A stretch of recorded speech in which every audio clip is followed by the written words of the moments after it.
नमस्कार, मैं हूँ चंद्रकांत। आप देख रहे हैं इनसाइड स्टोरी।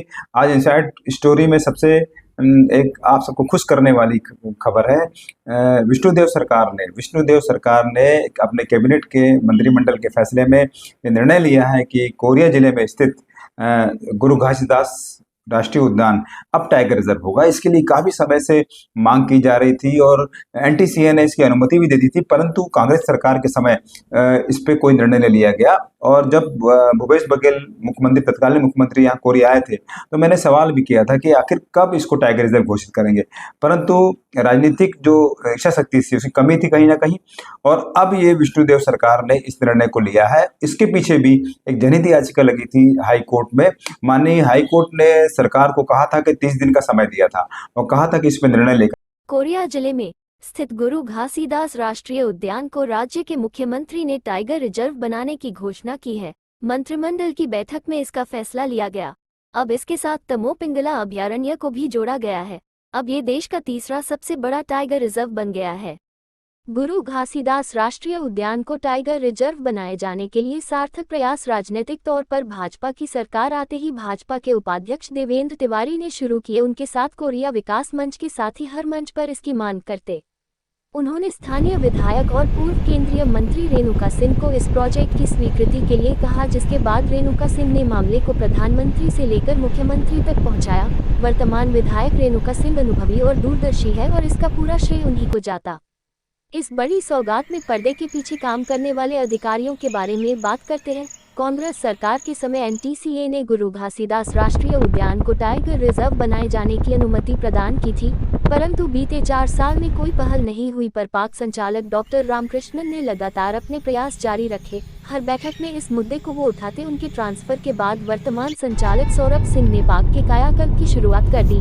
घोषणा के पूर्व उन्होंने इसका मुख्यमंत्री से लेकर वन मंत्री को प्रेजेंटेशन दिया और अब कैबिनेट का बड़ा फैसला आया जिसमें टाइगर रिजर्व घोषित कर दिया गया।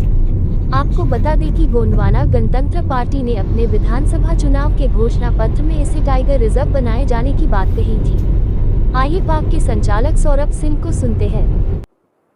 बड़ा हर्ष का विषय है कि मंत्रिपरिषद की बैठक में गुरु घासीदास नेशनल पार्क को टाइगर रिजर्व घोषित करने का निर्णय लिया गया है। इस टाइगर रिजर्व स्टेटस के लिए पिछले कई वर्षों से लगातार प्रयास जारी थे और ये खुशी का विषय है पूरे छत्तीसगढ़ के लिए और हमारे सरगुजा क्षेत्र के लिए।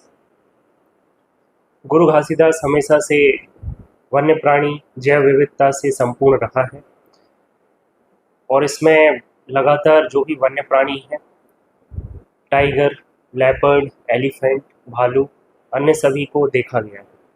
टाइगर रिजर्व स्टेटस मिलने से हम माननीय वन मंत्री आदरणीय पीसीसीएफ सर के नेतृत्व और मार्गदर्शन में लगातार wild life management, habitat management, wild life protection और इको टूरिज्म डेवलपमेंट का कार्य कर पाएंगे। इसमें सतत प्रयास जारी रहेंगे।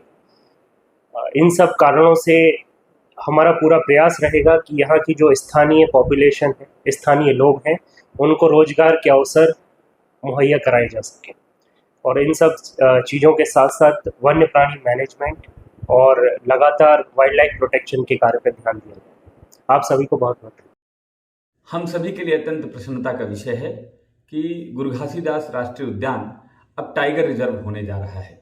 आज केंद्र सरकार के प्रस्ताव पर छत्तीसगढ़ सरकार की कैबिनेट ने मुहर लगा दिया।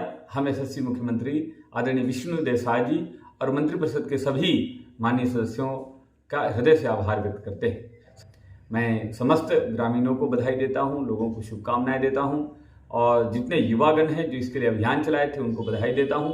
जनप्रतिनिधियों का आभार हम सभी ग्रामीण लोग व्यक्त करते हैं। साथ ही साथ सबसे बड़ी बात यह है कि हम लोगों को भविष्य में जो वहाँ पर हमारा जो पालक समाज है, जनजाति समाज है, उसका सुरक्षा कैसे हो, उनका व्यवस्थापन कैसे हो और उनके साथ जो उन लोगों ने ही इस प्रकृति के धरोहर को संजो कर रखा था, उनके साथ बेहतर प्रबंधन कैसा हो, कैसे इस क्षेत्र का विकास हो, इसके लिए हम लोग चिंता करेंगे।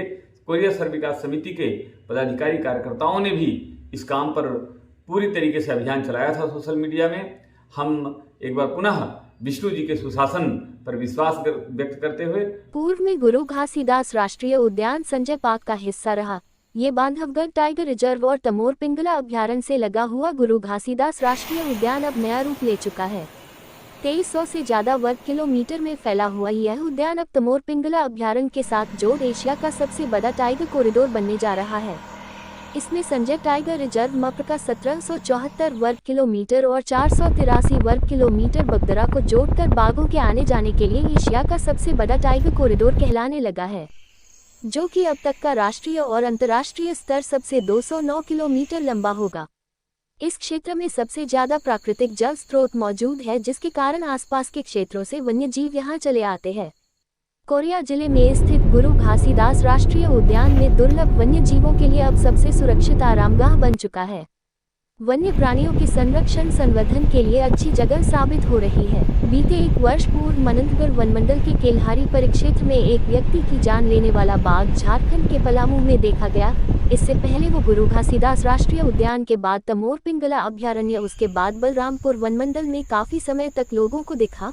बाद में वो झारखंड की सीमा में प्रवेश कर गया। पहले गढ़वा और फिर बाद में पलामू जिले में देखा गया। वन विभाग के अधिकारी इसे एक बाघों के लिए शानदार कॉरिडोर मानते हैं। गुरु घासीदास राष्ट्रीय उद्यान की सीमा संजय टाइगर रिजर्व से लगी हुई है, जिससे ये बाघ पाक क्षेत्र में आया और फिर यहाँ से विचरण करता वो झारखंड में पहुँच गया। आपको बता दें, वर्ष 2019 से बाघ से जुड़ी हर जानकारी समय समय पर दिल्ली भेजी जा रही है। पाक अधिकारियों की माने तो बाघ के मल को टेस्ट के लिए दिल्ली भेजा जा रहा है। GPS ट्रैकिंग भी जा रही है। जानकर बताते हैं कि बाघ एक ही बार में 15 दिन तक का भोजन खा लेता है। हर दिन वो 15 से 20 किलोमीटर चलता है। ऐसे में उसे आम लोग से दूर रखना बेहद जरूरी है। गुरु घासीदास राष्ट्रीय पार्क क्षेत्र में कई बाघ बाघिन के अलावा तेंदुआ, चीतल, सांभर, कुटरी, चौरसिंगा, नीलगाया, गौर, जंगली सुअर, चिनकारा, माउस डियर, भालू, जंगली बिल्ली, सियार, लोमड़ी, पैगोलिन, स्याही, पाम सिवेट, छोटा सिवेट, बुशरेट, काले बंदर, लाल बंदर, बड़ी गिलहरी के साथ दुर्लभ उदबिलाव, कवा बिज्जू, ट्री शो भी यहाँ मौजूद है। इसके अलावा जंगली हाथियों का झुंड का आना जाना लगा रहता है। इसके अलावा गुरु घासीदास राष्ट्रीय उद्यान क्षेत्र में नील गाय व तेंदुओं की संख्या भी काफी तादाद में है। गुरु घासीदास राष्ट्रीय उद्यान कई बड़ी बारहमासी नदियों के उद्गम का केंद्र है। यहाँ पूरे क्षेत्र में नदियों के साथ उसकी सहायक नदियों का जाल बिछा हुआ है। यही कारण है कि अन्य टाइगर रिजर्व से अलग है और इसे जंगली जीव जंतुओं के रहने के लिए सबसे अच्छी जगह मानी गई। यहाँ से पैरी, गोपद, रामपा, दौना, महान, जगिया, बैरंगा, लोधार, झानगा, न्यू और खारून जैसे नदियां पूरे साल भर बहती रहती है। अब ये टाइगर रिजर्व बन चुका है, जिसे लेकर पर्यावरण प्रेमी काफी खुश है। इतने बड़े क्षेत्रफल में बने इस टाइगर रिजर्व के कारण जंगल भी बचेगा और इस पर पूंजीपतियों की नजर से भी बचा रहेगा। छत्तीसगढ़ राज्य की विष्णु देव सरकार के इस फैसले का हर कोई स्वागत कर रहा है।